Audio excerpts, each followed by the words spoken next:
Sunod-sunod ang naging pag-iling ng dalaga. Hindi po sir, ang laki na po ng ginastos niyo sa pagpapa-ospital sa akin noon. Then how can I help you? Kunot noong tanong niya. Pwede po ako magtrabaho bilang kasambahay ninyo, sagot ng dalaga. Are you sure? Naniningkit ang mga matang tanong niya. Yes po. Okay, sige.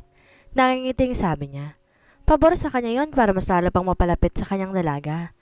Napansin ni Ryan na tila may gusto pang sabihin si Anika kaya nilakihan niya ito ng mata. May sasabihin ka pa ba? Napalunok ang dalaga.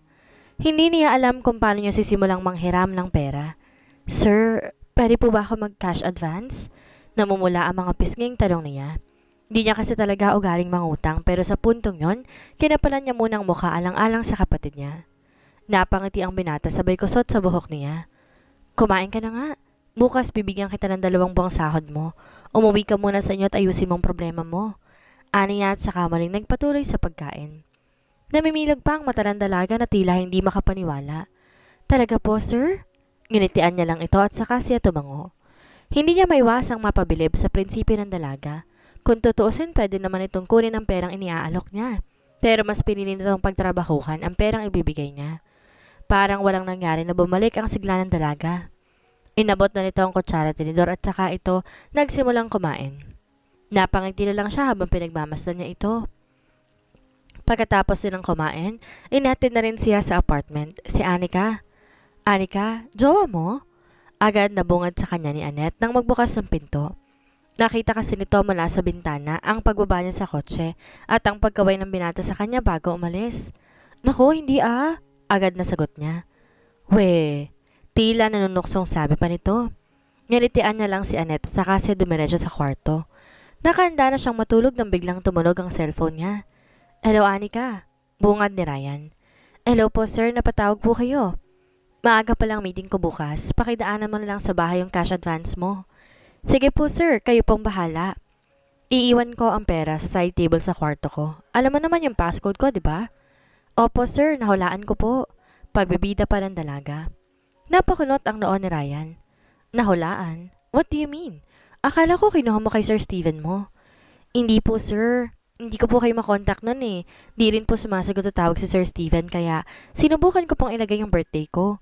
Nagulat nga po ako na mabuksan ang pinto eh. Ilang segundo ring hindi umimik ang binata sa kabilang linya. Hello, sir. Nandyan pa po ba kayo? Oo. Sige pala. Punta ka na lang bukas sa bahay ha. Yun lang. At ibinaba na nga nito ang tawag. Napakunot naman ang noon ng dalaga. Bakit parang may kakaiba sa kanya? Nahulog sa malalim ang pag-iisip si Ryan matapos niyang maibaba ang phone. Hindi niya akalain na magkakatotoong sinabi ng mama niya noon. Bagong lipat pa lang siya sa unit niya. Kasalukuyan sila nag-aayos ng gamit na maisipan ng mama niyang pakialaman ang passcode ng pinto. O anak, birthday ng girlfriend mo ang code na inilagay ko ha? 10-10. Nakangiting sabi ng mama niya. Ma, saan mo naman nakuha yun? Wala pa naman po akong girlfriend. Aniya habang inaalalay ng ina, paupo sa sofa. Basta, kung sino mang babae makapagbubukas ng pintuan mo, yun ang magiging girlfriend mo. Anito sabay pisil sa pisngi niya. Ma, ang imposible naman nun. Parang sinabi mo naman nang hindi ako magkaka-girlfriend yan eh. As if naman may magtatry manghula ng passcode ko. Nakangiting sabi niya. Yun nga ang tinatawag na destiny anak. Basta pag dumating ang araw na yon, mararamdaman mo ang kabog ng dibdib mo at maalala mong tama ako. Napangiti si Ryan. Sabay sulyap sa larawan ng kanyang ina. Ikaw ba nagpadala sa kanya rito? Nangingiting sabi niya. Maaliwalas ang pagkakangiti ng mama niya sa larawan na tila ba nasisihan para sa kanya. Hindi dalawin ng antok si Ryan ng gabing iyon. Nakailang beses siyang lumabas para uminom ng gatas pero tila hindi ito umeepekto sa kanya. Sa bawat pagpikit kasi niya mukha ni Anika ang nakikita niya. Para siyang nakalutang sa alapaap. Sobrang gaan ang pakiramdam niya. Hay, ano ba? Patulungin mo ko. Nangingiting sabi niya. Mag-aalas 8 ng umaga na makarating sa kondo si Anika. Pumasok sa kwarto ng binata para kunin ang iniwan nitong pera. Pero bigla siyang napaurong na makita niya itong natutulog pa sa kama. Napasandal siya sa pinto matapos itong isara. Bakit nandito pa siya? Mali ba ako nang intindi sa sinabi niya kagabi? Bulong niya. Nang di makatiis, muli niyang sinilip ang binata. Mahimbing pa rin ang tulog nito. Hindi kaya may sakit si sir? Hindi niya magawang kunin ang perang sinasabi nito. Nag-aalala siya na baka bigla na lang tumagising at magulat sa kanya. Ilang minuto pa siyang nanatiling nakasandal sa pinto habang tila nag-iisip kung gigisingin niya ba o hindi si Ryan. Maingat at dahan-dahan siyang lumapit kay Ryan. Halos pigil ang hininga niya nang salatin niya ang noon nito. Biglang hinawakan ni Ryan ang kamay niya, kaya bigla siyang napasigaw. Napakunot ang noon ng binata na nooy pupungas-pungas sa bumangon. Anong ginagawa mo? May binabala kang masama sa akin, no? Biro pa nito. Naku, wala po, sir. Sasalitin ko lang po sana yung noon ninyo. Akala ko po kasi may sakit kayo kaya hindi ko kayo bumabangon. Paliwanag niya. Alam mo nga pala talaga ang passcode ng pintuan ko. Opo, nangingiting sagot niya. Inulaan mo talaga? Seryoso ang mukhang tanong ng binata. Sorry po, sir. Alam ko po mali yung ginawa ko. Hindi ko na po kasi kayo makontak ni Sir Steven ng mga oras na yun kaya sinubukan ko po ilagay yung birthday ko. Isang beses ko lang naman pong sinubukan. Hindi umimek si Ryan na nooy nakatitig lamang sa kanya. Sir? Naniniwala ka ba sa destiny? Anito? Po? Okay lang po ba kayo, sir? Aniya na nooy bahagya pang napaurong. Doon naman tila natauhan ang binata. Forget it. Anito at nooy bumaba na sa kama. Binuksan nito ang drawer at saka inabot sa kanyang sobre. Ayan, cash na yung ibinigay ko para hindi ka na mahirapan. Okay po, sir. Thank you po. Aalis na po ako. Masiglang paalam niya. Sumenyos lang ang binata at di na lumingon pa sa kanya. Nang malapit na siya makalabas sa main door, bigla naman siya nitong hinabol. Anika! Narinig niyang tawag nito. Bigla siyang napahinto sabay lingon sa binata na nooy nakadungaw sa pintuan ng kwarto. Pwede bang umiwas ka sa gulo? Kung magkakaproblema ka, tawagan mo agad ako. Bilin nito. Okay po, sir. Gusto niyo pa ng pasalubong pagbalik ko? Nakangiting tanong niya. Hindi na, basta mag-iingat ka. Seryoso ang mukhang sabi ng binata. Nginitian niya ng ubod ng tamis ang binata na halos mawala na ang mga mata niya at sa kanya ito kinawayan. Alanganing napangiti si Ryan. Bigla kasing bumilis ang tibok ng puso niya. Napasandal na lang siya sa pinto na makalabas si Anika. Bakit parang gusto ko siyang pigilang umalis? Nangingiting talong niya habang ang isang kamay ay nakasapo sa dibdib. Nasa ganong sitwasyon siya nang biglang tumunog ang cellphone niya.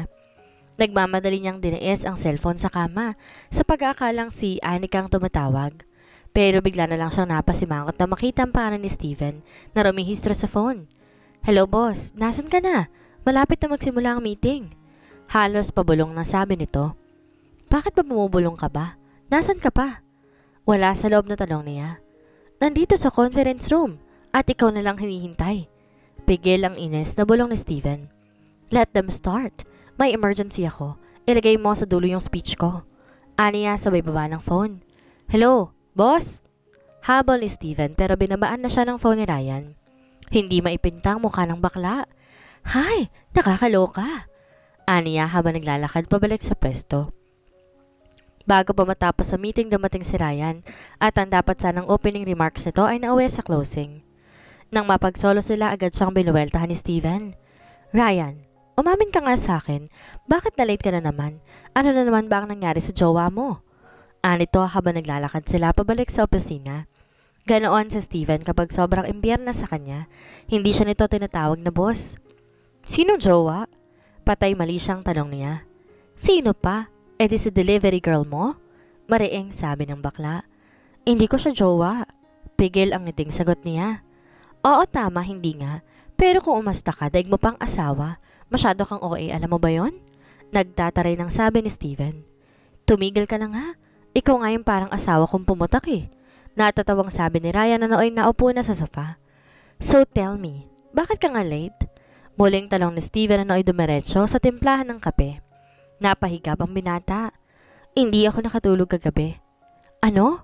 Hindi ka nakatulog? Bakit? Anong ginawa ninyo? Nanlalaki ang mga matang tanong ni Steven na nooy bumaling pa sa kanya. Sira, hindi ko siya kasama. Hindi lang talaga ako makatulog. Seryoso ang mukhang sagot niya.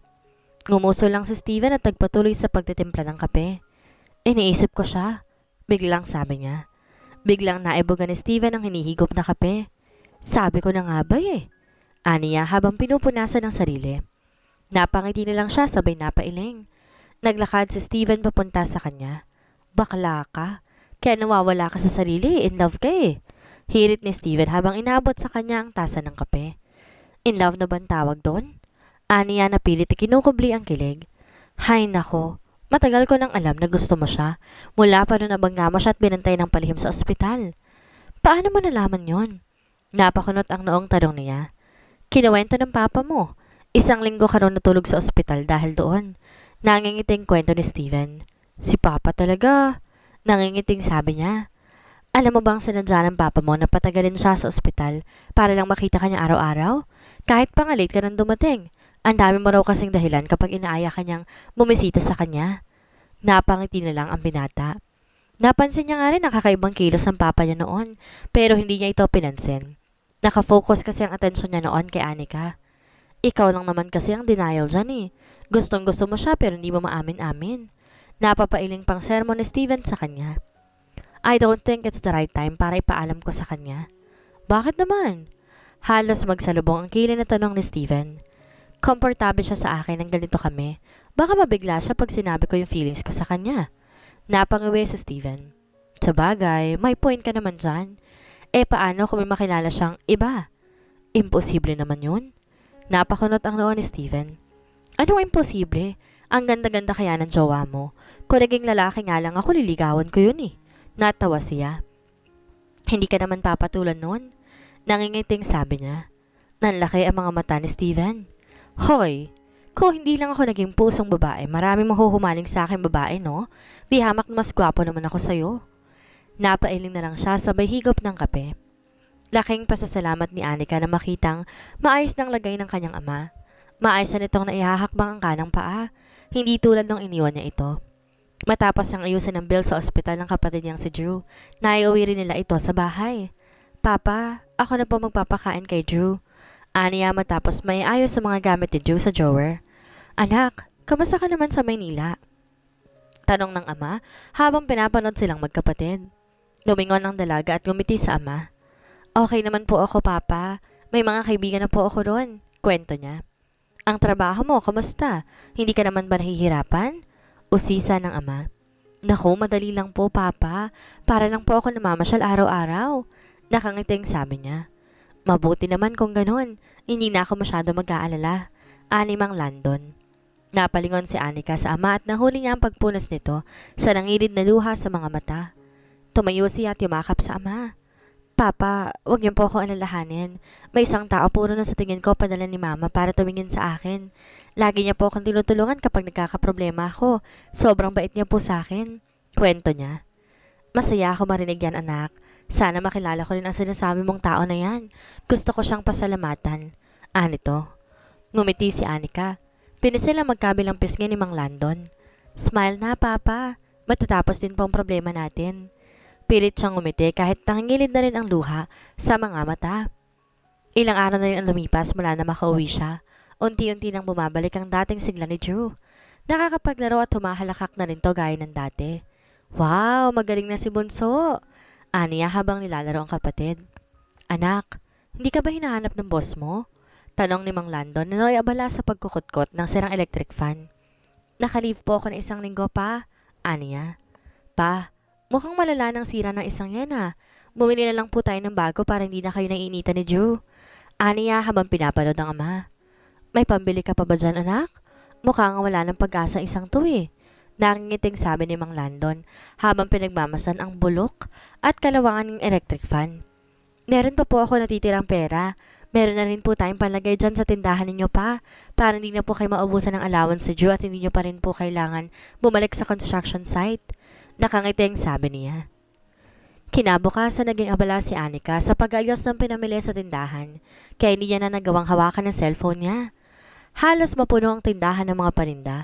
Siniguro niyang sasapat ang laman ng tindahan para sa magiging allowance ng tate at ng kapatid niya. Binilhan niya na rin ng gatas at vitamin si Drew pang 1 buwan. Anak, saan ba galing ang mga pinambili mo niyan? Hindi ba't kailan lang sinabi mong wala ka pang sasahurin? Tanong ni Mang Landon. Sobra-sobra po kasi yung perang pinahiram sa akin ng boss ko pa. Akala po siguro niya mahal ang bayad sa ospital, kaya gamitin niyo na lang pong puhunan para hindi po kayo mainip ni Drew. Salamat anak ha. Hayaan mo't pagbubutihin ko ang pagtitinda. Nangingilid ang luhang sabi nito. Gabi na nang mahawakan ni Anika ang cellphone niya. Nakailang tawag na pala sa kanya si Ryan. Naku, lagot. Aniya. Dali-dali niyang tinawagan ng binata. Hello, sir? Nag-aalang ang bungad niya. Hello, Anika. Bakit di mo sinasagot ang mga tawag ko? May problema ba? Kamusta ang kapatid mo? Sunod-sunod ang tanong nito. Pasensya na po, sir. Busy lang po kami kanina. Nag-ayos po ako ng tindahan. Nahihiyang sabi niya. Okay ka lang ba? Sunod na tanong ng binata. Hindi agad nakaimik ang dalaga. Para kasing may kakaiba kay Ryan. Para kasi tong boyfriend ko magtanong sa kanya. Anika? Yes, sir. Biglang sagot niya. Kamusta na si Drew? Lalang natigilan ng dalaga. Hindi niya akalaing matatandaan nito pati pangalan ng kapatid niya.